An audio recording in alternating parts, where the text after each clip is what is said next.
कराची वाले घरों से निकल पड़े, 2 माह बाद सड़कों पर एक बार फिर बदतरीन ट्रैफिक जैम, गाड़ियों की लंबी कतारें, शहरी ख्वार हो गए। कारोबार बहाल होने पर मुख्तलिफ मार्केट्स में ग्राहकों का रश लग गया। SOPs को नजरअंदाज कर दिया गया। कमिश्नर कराची ने ताजरों को 2 दिन की मोहलत दे दी।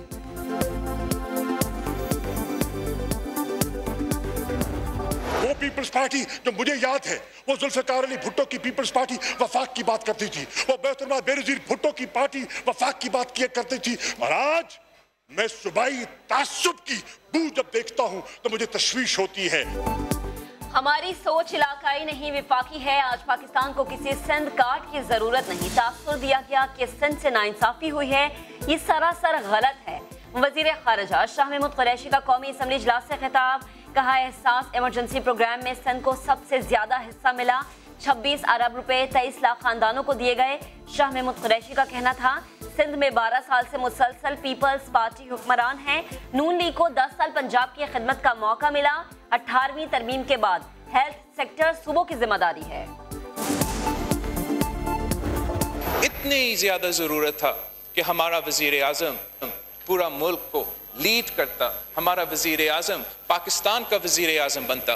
वजीर आजम सिर्फ PTI का नहीं रहता। अगर खतरा है तो इस खतरे के खिलाफ आप हमें मदद करें, अब हमें गाली ना दे, अब हमारा किरदार कशी ना करे।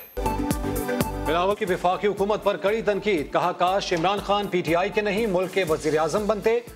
कोरोना के मामले पर सिंध हुकूमत और वज़रा के किरदार कुशी की गई। वजीर खारजा ने 18वीं तरमीम को निशाना बनाया। PP चेयरमैन ने कहा डॉक्टर्स और तिबी अमले को हिफाजती किट्स नहीं दी जा रही। क्या ऐसा हो सकता था कि हम हालत जंग में हों और जवानों को हथियार न दें? आजम साहब ने कहा कि मई के तीसरे हफ्ते में ये पीक कर जाएगा और मई में ये तादाद बहुत ज़्यादा बढ़ जाएगी। और जब मई आया तो हमने लॉकडाउन ख़त्म करने का फैसला कर लिया। चांद अमवात थी तो मुकम्मल लॉकडाउन, अमवात ज्यादा हुई तो स्मार्ट लॉकडाउन, और अब लॉकडाउन खत्म कर दिया। रहनुमा मुस्लिम लीग नून ख्वाजा आसिफ का कौमी असम्बली से खिताब, बोले कोरोना के हवाले से वफाक की कोई पॉलिसी ही नहीं। सिंध हुकूमत बहादुरी से वबा का मुकाबला कर रही है। ख्वाजा आसिफ का मुल्क में लॉकडाउन बरकरार रखने पर जोर।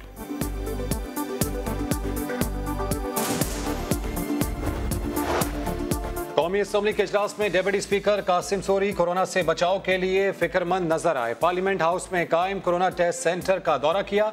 इजलास के दौरान भी हिदायत देते रहे, एहतियात की ताकीद करते रहे। खुद भी मास्क पहना, दीगर अरकान को भी मास्क पहनने की हिदायत की।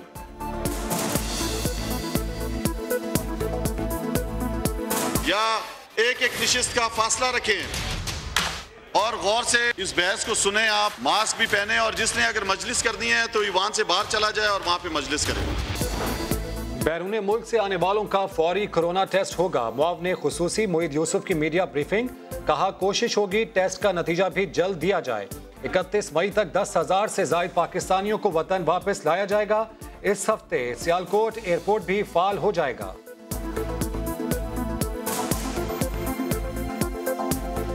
ये जो अगला हफ्ता आ रहा है 21 मई तक आज से लेके हम इंशाल्लाह लगभग 10,710 पाकिस्तानी लाने का इरादा रखते हैं।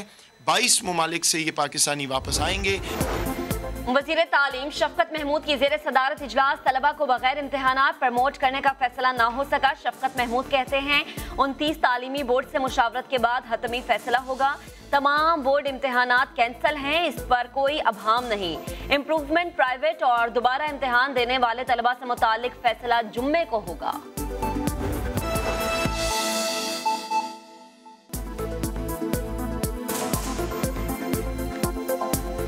अस्सलामुअलैकुम, आप देख रहे हैं समा, मैं हूं रमीज अहमद। मैं हूं महक असलम। बुलेटिन का आगाज करेंगे और आगाज में शहर कायद की बात करेंगे। कराची में 52 रोज बाद कारोबार की सांसें बहाल हो गई हैं। दुकानों के शटर उठ गए हैं।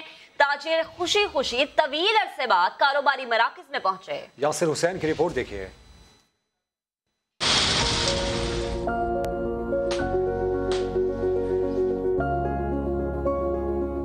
तवील इंतजार के बाद वो सूरज तुलू हुआ जब शहर कायद के सुनसान बाजार दोबारा पुररौनक हो गए। कोरोना की वजह से 18 मार्च से बंद होने वाला कारोबार कई बैठक और मुशावरत से एसओपीज बनने के बाद खुल गया। ताजिरों ने 52 रोज बाद शटर उठाए, धूल झाड़ी और गाहक के मुंतजिर बन गए। जो मुस्तफी तबका है वो तो वैसे ही 1.25 महीने में करीब हो गया और ज़्यादा, अब वो एकदम तो बाहर नहीं आ सकता। सैनिटाइजर्स वगैरह हमने रखे हैं शॉप्स पे अपनी, जैसे ही कस्टमर आता है उसको सैनिटाइज वगैरह कराते हैं। इसके अलावा हमारा चौकीदार बाहर बैठा हुआ है, वो गाहक को आके सैनिटाइज वगैरह कराता है। Sadar Saiyad market, electronic markets, Jama किलौत, अकबर रोड पर वाक़ मोटरसाइकिल की market, light house, timber market, iron steel market, parking plaza और दीगर मार्केट्स में खरीदार दौड़े चले आए। दुकानदारों को तंबी की गई है कि एसओपीज पर अमल ना करने वाली मार्केट्स को बंद कर दिया जाएगा। कैमरामैन फरहान यूसुफ के साथ यासिर हुसैन, समा, कराची। कराची में 52 रोज बाद मार्केट्स तो खुल गई, मगर ताजिर और शहरी एसओपीज पर अमल दरामद न करा सके। मार्केट और सड़कों पर अवाम का हुजूम नजर आया। कमिश्नर कराची ने ताजिरों को 2 दिन की मोहलत दे दी है। तफसीलात अशरफ खान की रिपोर्ट में देखिए। इतने दिन सुनसान सड़कें देखने के बाद ये मंजर देखकर तो यूं लग रहा है जैसे सारा का सारा शहरी सड़कों पर निकल आया हो। 2 माह बाद कराची में एक बार फिर ट्रैफिक जैम हुआ। सुबह से लेकर अफ्तार से पहले तक शहर की मरकजी सड़कों पर गाड़ियों की कतारें थीं। कराची की मुख्तलिफ शाहराहों पर गाड़ियों में ही नहीं, मार्केट्स में शहरियों के दरमियान भी फासला ना देखा गया। लगता है बाज शहरी तो ये समझ रहे हैं जैसे लॉकडाउन नहीं, कोरोना खत्म हो गया हो। ना मास्क पहना, ग्लव्स और ना ही आपस में फासला रखा। कारोबार खुलने के पहले रोज कमिश्नर कराची इफ्तिखार शलवानी जायजा लेने निकले तो सूरत हाल देखकर सर पकड़कर बैठ गए। ताजिरों को एसओपी पर अमल दरामद के लिए 2 दिन की मोहलत दे दी। मैंने अपनी टीम से कहा है कोई दुकान सील नहीं होगी, कोई दुकान बंद नहीं होगी। पहला दिन है, लर्निंग है, बल्कि आज और कल का दिन हम देखते हैं कि ये लोग सीखे हैं, एसओपीज ये सब लगाई हुई हैं, इस पर अमल दरामद हो। लेकिन अगर 2 दिन के बाद अमल दरामद नहीं हुआ तो फिर इंतजामिया एक्शन लेगी। कमिश्नर कराची ने एमए जिना रोड, सदर, ओल्ड सिटी एरिया और दीगर इलाकों में मार्केट्स का दौरा करके लोगों को एसओपी समझाई। कैमरा टीम के साथ अशरफ खान, समा, कराची। आगे बढ़ते हैं, कौमी असम्बली की कार्रवाई की बात करेंगे। वज़ीर ख़ारिजा शाह महमूद कुरैशी का कौमी असम्बली से खिताब, कहा हमारी सोच विफाकी है, इलाकाई नहीं। आज पाकिस्तान को किसी सिंध कार्ड की ज़रूरत नहीं। तासुर दिया गया कि सिंध से नाइंसाफ़ी हुई है, ये सरासर गलत है। 18वीं तरमीम के बाद हेल्थ सेक्टर सूबों की जिम्मेदारी है। वज़ीर ख़ारिजा बोले, दुनिया ने दूसरी जंग अज़ीम के बाद ऐसी सूरत हाल नहीं देखी। कोरोना वायरस की वैक्सीन आने वाले 18 माह से 2 साल लग सकते हैं। इस वक्त तक as on the 10th of May Sindh के लोगों को 26 अरब रुपया कैश असिस्टेंस एहसास के जरिए पहुंच चुकी है। बहस हुई कि जनाब मेडिकल इक्विपमेंट, मेडिकल फैसिलिटीज जो है वो बराबरी से नहीं मिल रही। मैं ये भी अर्ज करता चलूं, आइए प्रोटेक्टिव सूट्स को ले ले। प्रोटेक्टिव सूट की कैफियत ये है कि इस वक्त तक NDMA ने 5,42,000 प्रोटेक्टिव सूट्स जो हैं वो तकसीम किए गए हैं। उसमें से पंजाब को 2,09,143 मिले हैं और सूबा सिंध को 1,54,534 दिए गए हैं। अगर आबादी के तनासब को सामने रखें तो सिंध की आबादी के तनासब से हिस्सा सिंध को ज्यादा दिया गया है। बिल्कुल कहूँगा बिलावल भुट्टो जरदारी साहब से, मैं इनकी जमात का हिस्सा रहा हूँ। मैंने अपनी जिंदगी के जवानी के कई साल पाकिस्तान पीपल्स पार्टी में गुजारे हैं। वो पीपल्स पार्टी जो मुझे याद है वो जुल्फ़िकार अली भुट्टो की पीपल्स पार्टी वफाक की बात करती थी। वो बैतुल्लाह बेनज़ीर भुट्टो की पार्टी वफाक की बात किया करती थी। मैं आज हैरान होता हूँ कि आज वफाकी सोच सुबाइयत में मुब्तला क्यों हो गई है। आज हमारी सोच एक रीजन तक महदूद क्यों हो गई है। आपका तो लिबादा वफाक का लिबादा था, आज आप सुबाई। हाँ, पीपल्स पार्टी से वफाक की खुशबू आया करती थी और आज मैं सुबाई तासुब की बू जब देखता हूं तो मुझे तशवीश होती है और मैं समझता हूं कि इस पे हमें नजरसानी करनी होगी। विफाक से लड़ाई नहीं करूंगा बल्कि उनकी मदद करूंगा, आपके खिलाफ कोई एक्शन नहीं लड़ूंगा। बिलावल भुट्टो का ऐलान, कहते हैं कि इमरान खान पाकिस्तान के वजीर आजम बनने को तैयार नहीं। इस तरह से हम कोरोना का मुकाबला नहीं कर सकेंगे। हमारा वजीर आजम पाकिस्तान का वजीर आजम बनने को तैयार नहीं है, वो इस बात पे खुश है कि मैं पीटीआई के वजीर आजम हूं, मैं अपने जमात से मुखातिब रहूंगा, अपने जमात से बात करूंगा, अपने जमात के लिए काम करता रहूंगा।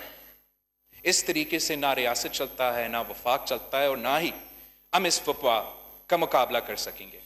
जनाब स्पीकर, मेरे पास बहुत से स्टैटिस्टिक्स है। मैं इनका 18th अमेंडमेंट का, NFC अवार्ड का, अगर इस वक्त आप डिबेट खोलना चाहते हो, आपके पास जीतने वाला पोजीशन में नहीं है। I don't want to engage in that debate. I don't want to engage in the 18th Amendment debate until after the pandemic. I don't want to engage in the NFC award debate until after the pandemic. मैंने आपसे लड़ना नहीं है, मैंने आपका मदद करना है। मैंने आपके खिलाफ इस वक्त कोई इलेक्शन नहीं लड़ना है। कौमी असम्बली के इजलास में बिलावल भुट्टो की तकरीर का जवाब देते हुए वफाकी वजीर मुराद सईद सिंध हुकूमत पर बरस पड़े। बोले, सिंध में नादार खानदानों को इमदादी रकूम, बिजली गैस के बिलों में रिलीफ वफाक ने फराहम किया। सिंध हुकूमत बताए राशन का पैसा आखिर कहां खर्च किया। मुराद सईद की तकरीर के दौरान अपोजिशन वॉकआउट करके चले गई। टेस्टिंग किट्स तमाम के तमाम पहले मरहले में NCUC ने, NDMA ने, वफाक हुकूमत ने सिंध को भी मुहैया किए। यहाँ पे मास्क वफाक हुकूमत ने मुहैया किए। बिजली के बिलों में रिलैक्सेशन वफाक हुकूमत ने दिया। 12,000 फी खानदान, 23 लाख खानदानों को सिंध में वफाक हुकूमत ने दिया। तो स्पीकर साहब, मैं तो फिर ये सवाल करूंगा कि आपने क्या दिया? जब लॉकडाउन हो रहा था तो क्या वजह है कि लाहौर के अंदर कामयाब हो रहा है, पेशावर के अंदर कामयाब हो रहा है, लेकिन सिंध के अंदर लोग सड़कों पे एहतिजाज कर रहे हैं। एहतिजाज लाड़काना, सक्कर, बेनजीराबाद, सेवन शरीफ, कराची, यहाँ पे एहतिजाज हो रहा था कि हमें राशन दो, जो आपने राशन का ऐलान किया था। स्पीकर साहब, क्या मैं बसत एहतराम ये सवाल कर सकता हूँ कि राशन का पैसा आपने कहाँ पे खर्च किया? कौमी असम्बली के इजलास में deputy speaker Qasim Suri corona से बचाव के लिए बहुत फिक्रमंद नजर आए। न सिर्फ पार्लियामेंट हाउस में कायम कोरोना टेस्ट सेंटर का दौरा किया, बल्कि दौरान इजलास भी हिदायत देते रहे, एहतियात की ताकीद करते रहे। मेरी तमाम मौजूद अरकान से गुजारिश है कि एक एक निशिस्त का फासला रखें, और ये जो ख्वातीन पीछे बात कर रही हैं, अगर जरूरी बात है तो बाहर जाके आप बात करें, या एक एक निशिस्त का फासला रखें और गौर से इस बहस को सुने। आप मास्क भी पहने, और जिसने अगर मजलिस करनी है तो ईवान से बाहर चला जाए और वहां पे मजलिस करे। जिले उमा मोहतरमा, आप ये बाहर चली जाएं या यहाँ पे इस तरह बात ना करें। तमाम मौजूद अरकान से मेरी गुजारिश है कि खामोशी इख्तियार करें और फासले के साथ बैठें। तमाम एहतियाती तदाबीर को बरवेकार लाएं। तमाम मौजूद अरकान से मेरी गुजारिश होगी कि हमें बातचीत ना करें। बहुत अहम मसला है, इस मसले के लिए इजलास बुलाया गया है, उस पर तवज्जो दें।